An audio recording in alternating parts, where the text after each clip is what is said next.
Eu sou Maria Inês Diniz, já fui coordenadora da rede na sua origem, agora estou um tanto afastada de vocês, mas me convidaram, estou aqui muito feliz para conversar com vocês sobre a prova. É muito interessante, né, a gente falar de um dos instrumentos mais difundidos na escola, mais usados pelos professores, vamos tentar dar a ela um outro caráter, um outro olhar. O tema da palestra se chama A Prova, um recurso para avaliação e aprendizagem com um olhar específico sobre os níveis de complexidade das questões. Mas eu vou dividir essa conversa em partes. A primeira parte, nós vamos falar sobre por que a gente faz prova na escola. Vamos tentar pensar um pouquinho sobre isso. Depois, para que serve de fato uma prova, qual é o seu potencial como instrumento de avaliação e quais são as suas limitações. Para depois passar para essa análise da prova com um olhar específico sobre os níveis de complexidade das questões. Então, começando a conversa, por que a gente faz prova? Se a gente se perguntar sem grandes reflexões, em geral é para checar a aprendizagem. Houve um momento de aprendizagem, um tempo, um período, um mês, e agora está na hora de atestar para você, professor, e para os alunos as aprendizagens feitas. Em geral, também é para gerar um documento validado institucionalmente que gera nota.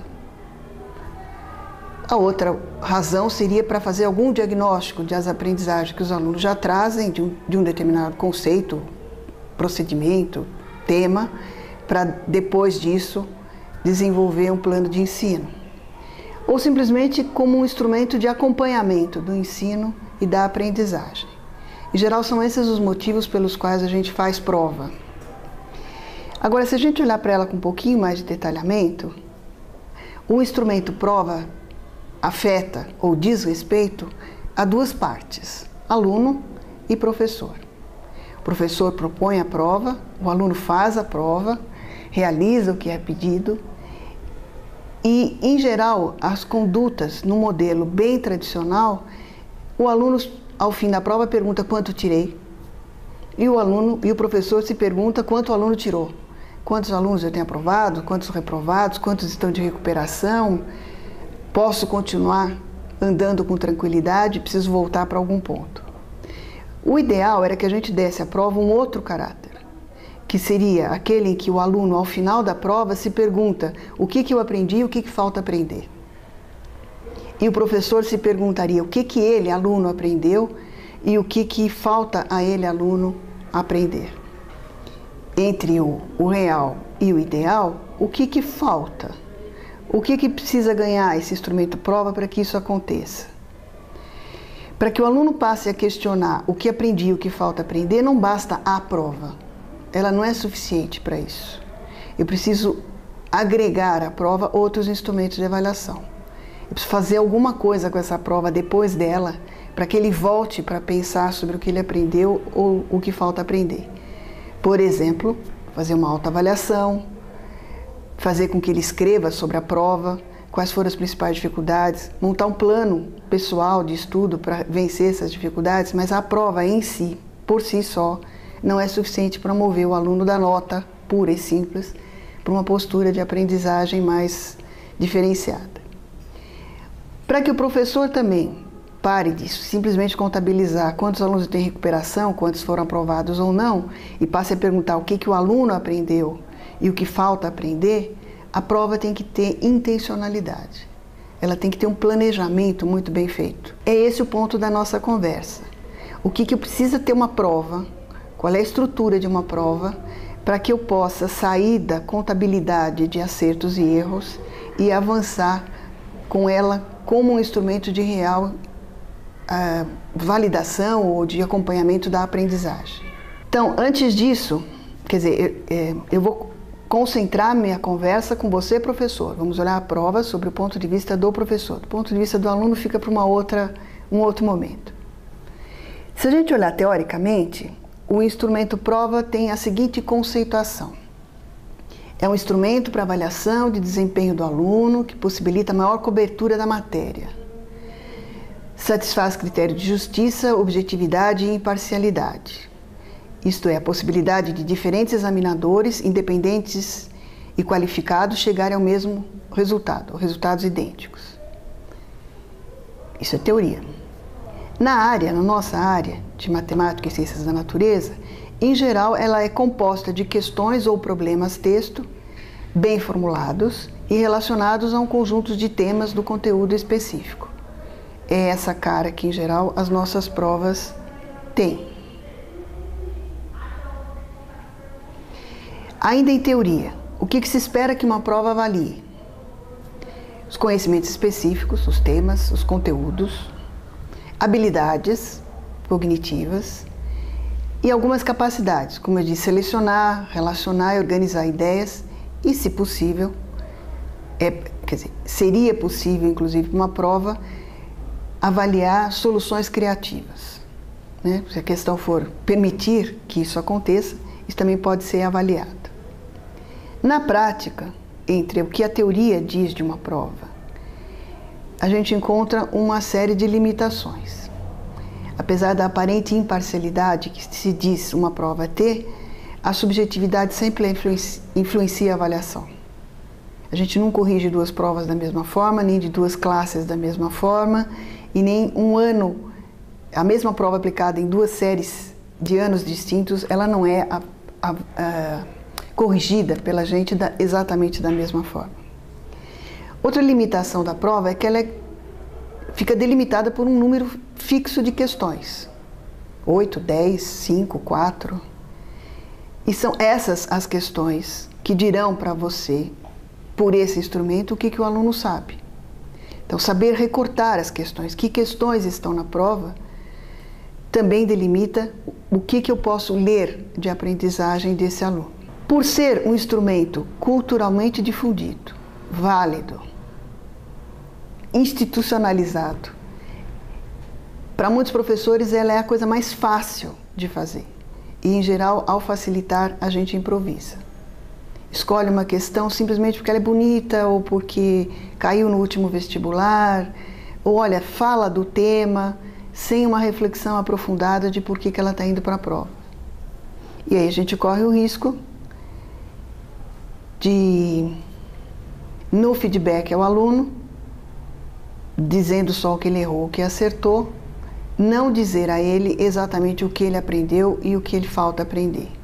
O que é pior, quer dizer, se as questões foram colocadas sem grande intencionalidade e planejamento, nem sequer eu, professor, sou capaz de dizer o que ele aprendeu ou deixou de aprender com aquela questão.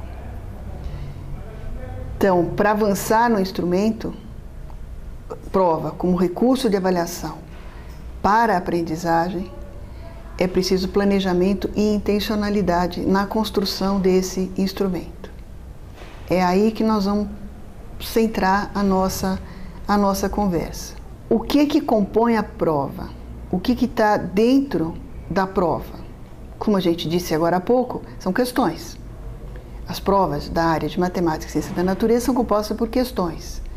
Isso não difere de vestibulares, Enem e outras provas. Mas especificamente na nossa área, a estrutura de uma questão ou de um problema segue esse esqueminha que eu estou mostrando para vocês agora. A gente dá um problema, uma questão, um item, e o aluno tem que chegar à solução dele. Agora, o que compõe este problema? Qual é a estrutura dessa questão? Nós vamos desmontar essa questão em 3 partes. A história que está no texto, o texto, a conversinha, a conversa do texto, o conteúdo que está dentro dessa questão, ou um ou mais conteúdos, e quais são os processos cognitivos necessários para a resolução dessa questão. Toda questão tem essas 3 componentes na sua estrutura. Quando a gente fala da historinha do texto, é a situação expressa no texto da questão, ela pode ter, de modo bem simplificado, 3 formas. Ela pode ser uma história que envolve uma situação cotidiana da vida diária do aluno. Sei lá, uma questão que fale de jogo de futebol, de compra e venda, de lanche, de passeio, alguma coisa que o jovem o aluno vivencie, muito próximo da realidade dele. Pode ser uma situação da vida de um cidadão qualquer, mas que não é necessariamente da vida do aluno. Questões que falam de poluição, de guerra, de lançamento de foguete, de extração de petróleo, de biodiversidade. São temas que um cidadão precisa dar conta de entender, mas que não necessariamente afetam de modo direto a vida cotidiana desse aluno. Os temas das questões também podem ter caráter que a gente chama de científico. São aquelas questões que não se preocupam com a história em si e vão direto ao ponto. Questões do tipo calcule, resolva, diga, defina, sem uma história por trás delas. Quer dizer, em geral, as nossas questões têm sempre uma dessas três formas. Se a gente olhar o Enem, por exemplo, há uma tendência a questões do tipo públicas. Tem sempre um contexto envolvido na história da questão, na sua formulação. Um livro didático tradicional tende a apresentar mais questões de cunho científico. Sem grande história, vai direto ao ponto, aqui isso que eu estou ensinando, de uma questão imediata para testar um determinado conhecimento. O outro componente de qualquer questão é o conteúdo. Todas as questões estão relacionadas a algum conteúdo que eu estou estudando naquele momento, ou que eu estudei anteriormente e quero relacionar ao conteúdo do tema em estudo nas aulas anteriores. A composição da questão pode ter diferentes formas de texto e diferentes conteúdos envolvidos em cada uma delas. Deixa eu dar um exemplo em matemática, né? Eu posso ter uma questão de geometria, uma de álgebra, outra de medidas. Eu posso ter uma que trate de algum conceito de química e uma outra que tenha ênfase maior a um procedimento de laboratório. Quer dizer, as questões oscilam em seus conteúdos. Mas a ideia mais importante, que é a que eu quero trazer para vocês hoje, são os níveis de complexidade das questões. O terceiro componente da constituição de uma questão. O que o aluno precisa saber ou fazer no nível cognitivo para dar conta daquela questão. Então, nesse esquema, elas estão divididas, os níveis de complexidade cognitiva estão divididos em três grandes blocos. Eu posso pensar em questões que são de reprodução. O que é uma questão de reprodução? É uma questão onde eu tenho que reconhecer um determinado conceito e aplicar, ou identificar ou nomear. Eu tenho que realizar um cálculo ou um procedimento imediato. Calcular a densidade dada massa e volume, calcular a força dada massa e aceleração, ou calcular as raízes de uma equação. É algo que eu reproduzo, é rápido, é direto, é imediato. Eu estudei esse conteúdo, eu aplico de forma imediata. Isso é uma questão de reprodução.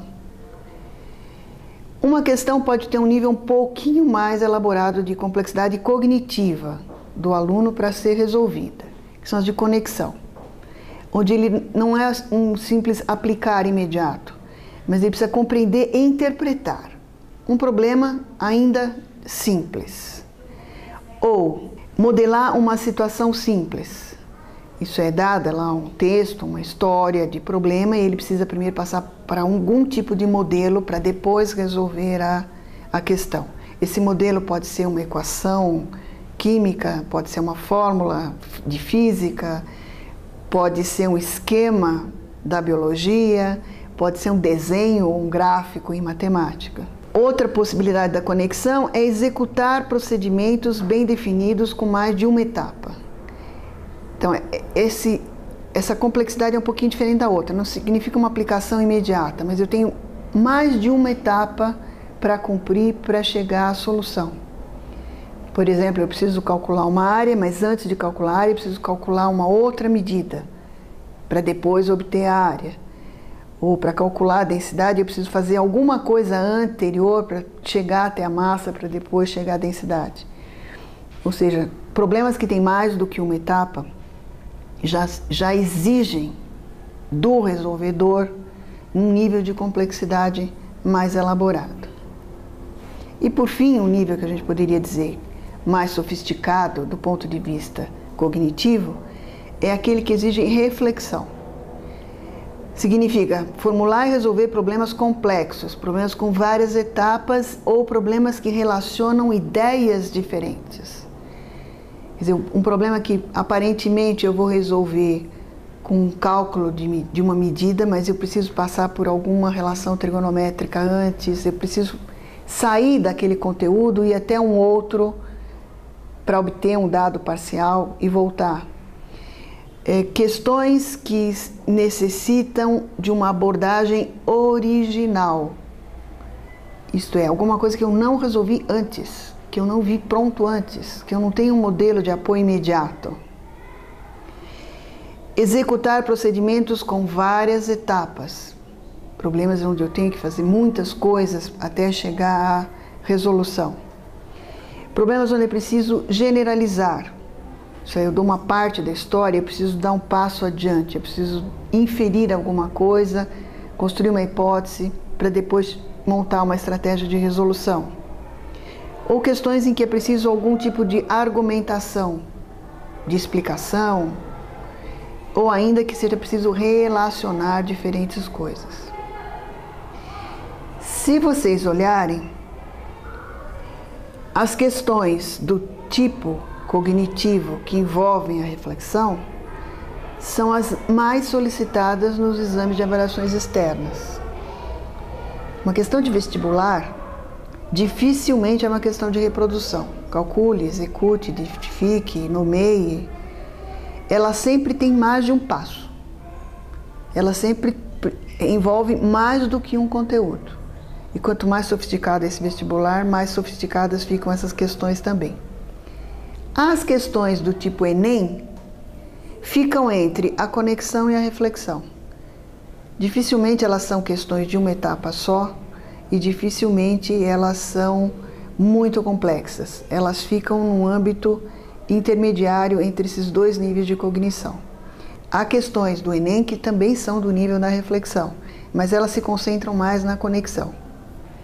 Então, se a gente voltar para aquele esqueminha anterior, do que compõe uma questão, que é a sua história, o conteúdo e os níveis de complexidade, a composição de uma questão ou de uma prova pode conter questões com histórias simples, ou próximas do aluno, longe do aluno ou de cunho só científico. Pode ter os conteúdos diversos de cada disciplina e podem ter os níveis de cognição distintos. Então, eu posso ter uma questão que tem o texto científico, mas ela é de mera reprodução. Eu posso ter uma questão que tem um texto, uma história fabulosa do cotidiano, da vida do cidadão e ser de mera reprodução. Os nossos alunos têm que estar preparados para estas questões. A sala de aula tem que viver essas questões e quando eu monto minha prova, eu preciso tomar cuidado se ela não está tendendo para uma dessas coisas só. Quer dizer, se a prova pode ser um instrumento para a aprendizagem, ela tem que revelar a aprendizagem feita. O ensino tem que ser coerente com isso. Então, olhar para uma prova ou analisar a sua própria prova e verificar se ela não está tendendo para uma dessas coisas de modo único, pode revelar que esse instrumento está mal calibrado, ele está mal idealizado.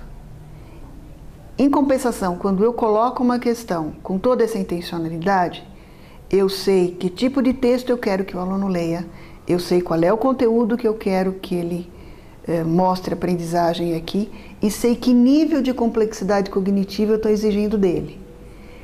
O fato de ele acertar ou errar me permite ler a aprendizagem dele. Ao passo que se a questão foi posta lá de modo espontâneo, espontaneista, e ele erra ou ele acerta, eu não posso dizer nada além de ele errou ou ele acertou. Vamos fazer essa análise com questões de verdade, de tal modo que em cada exemplo que eu vou mostrar para vocês agora, seria interessante ter a seguinte clareza. O que eu quero que o aluno saiba para resolver essa questão? Qual é a resposta que eu espero dele? Porque é isso que vai orientar a correção, a devolução ao aluno e as intervenções posteriores no ensino. Vamos olhar uma questão. Eu escolhi das 4 áreas. Vamos ver. A primeira delas é essa daí. É de Biologia, caiu na Universidade Federal de Minas Gerais. Eu gostaria que vocês lessem a questão.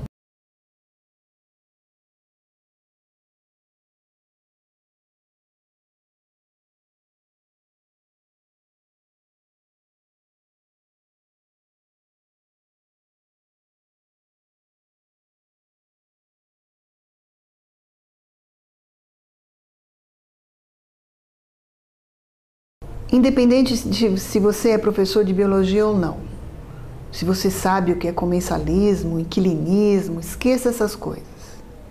O que o aluno precisa saber para resolver essa questão?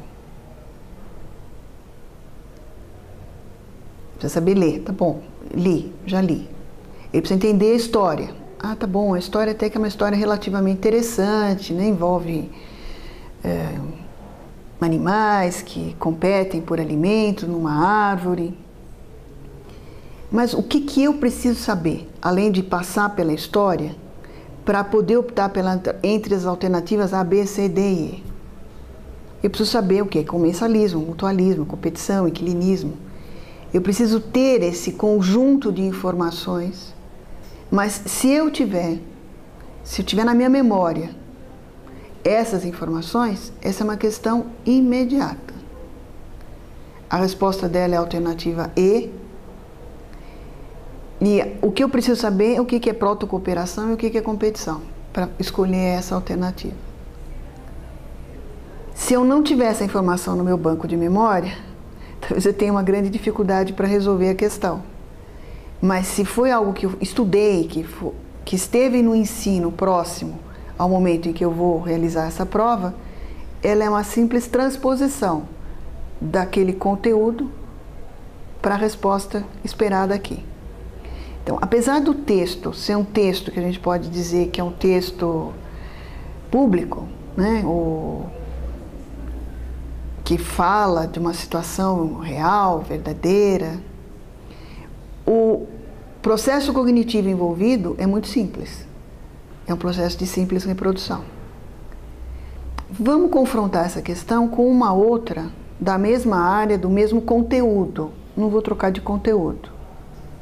É essa daqui. O que essa questão tem em relação à outra? Ela fala da mesma história, quer dizer, é uma história de animais disputando alimentos na floresta amazônica aqui. Mas o que o aluno precisa saber para resolver é totalmente distinto da questão anterior. Primeiro, o nível de leitura dele é muito mais sofisticado, porque ele vai ter que ler o gráfico, o texto inicial, o gráfico, as alternativas ou as situações descritas nos itens B1, B2 e B3, voltar ao gráfico para poder tomar decisões. Por exemplo, qual é a pergunta? Qual desses eventos, lá B1, B2, B3, podem ter ocorrido nos períodos T1 e T2? T1 e T2 é um período de crescimento da população de coatis. E T4 e T5 é um período de decrescimento da população de coatis. Quer dizer, o que pode ter acontecido nessa floresta para a população de coatis ter crescido ou decrescido? Então, a habilidade leitora é bem mais sofisticada do que da anterior.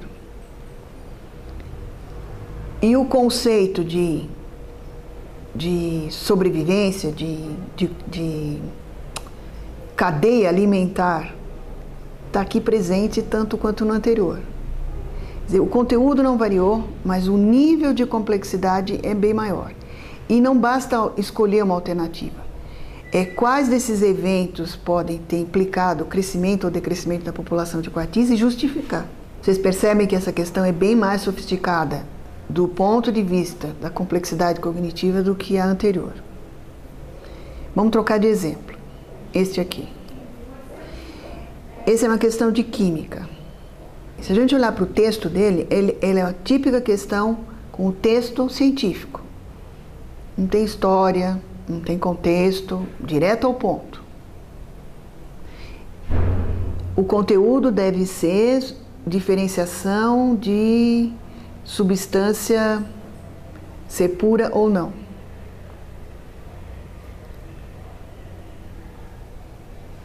E o que eu preciso saber para dar conta disso? Eu preciso saber quais são as técnicas que me permitem verificar se uma substância é pura ou não. Então, se eu estudei esse conteúdo, se ele está próximo, eu venho aqui, puf, marco a alternativa. É uma questão de reprodução. Nesse mesmo conteúdo, trocando a questão para essa seguinte, essa questão também tem texto científico, não tem contexto complexo, vai direto ao ponto, trata do mesmo conteúdo que a anterior, que as questões a questão densidade, como diferenciador de substâncias. No entanto, a leitura é muito mais complexa. De novo, eu tenho que combinar texto, desenho, o esquema aí dos balõezinhos e as alternativas, e usar o que eu sei de densidade para responder tanto o item A quanto o item B. Então, em termos de conteúdo, ela não difere da anterior. Ela difere da anterior no nível de complexidade cognitivo de resolução. Se o ensino tiver pautado apenas pelas questões do tipo anterior, o aluno pode ter muita dificuldade para resolver essa daqui, porque ele não tem a ferramenta cognitiva para resolvê-la. E as questões que ele terá que enfrentar em situações de avaliação externa, seja Enem ou vestibular, dificilmente serão do tipo da primeira. Vamos trocar de área para mostrar exemplos um pouquinho diferentes. Essa é da área de matemática. Resolva a equação, está aí uma equação. Não tem dúvida nenhuma, não é? É uma questão com o texto científico, mais sequinha do que ela é impossível. Envolve a resolução de uma equação de um conteúdo que está na cara ali. Olha, é só ler, está lá logaritmo. Então, se eu estudei logaritmo, estudei equação logarítmica, eu entro no processo e resolvo a questão. Ela pode ser difícil se eu não tiver o conteúdo. Mas, caso contrário, ela é típica de reprodução do procedimento de resolver equações logarítmicas. Essa mesma equação aparece agora numa questão do Enem, de 2011. Se vocês olharem, é a mesma equação que vai ser necessária para a resolução. Então, a resolução, do ponto de vista matemático, é muito simples para quem aprendeu logaritmo. No entanto, leiam o texto. O que tem essa questão de diferente? Tem uma baita história, um monte de dados, muitos dos quais desnecessários para sua resolução. Mas decidir por quais das informações do texto eu vou usar, quais eu não vou usar, até chegar exatamente àquela equação do slide anterior e resolver a equação, me coloca numa situação de reflexão. Exige deste cérebro resolvedor uma série de ações, uma série de habilidades, inclusive as de leitura, para chegar à resolução da questão. Para completar, mais uma questão, só que agora da área de física. De uma forma também, vamos analisá-la sobre um outro ponto de vista. Essa é uma questão que ela em si já é de reflexão.